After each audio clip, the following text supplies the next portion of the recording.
माने परंपरा रही आपनकर बाथुडी कम्युनिटी जोटा कि शिमिलीपाल ओरिजिनल माने इंडिजिनस पीपल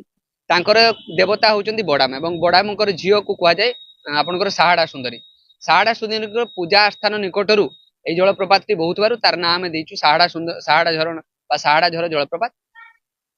आशा करुच्ची एभली भाव में मयूरभंज लुकायित अवस्था और शिमिलीपाल जातीय उद्यान लुकायित अवस्था आहरी अनेक स्थान निश्चित रूपे लोकलोचन को आसो आम द्वारा जहाँ हम आम निश्चित करवा। परिश्रम बहुत अच्छी कहीं आम 11 किलोमीटर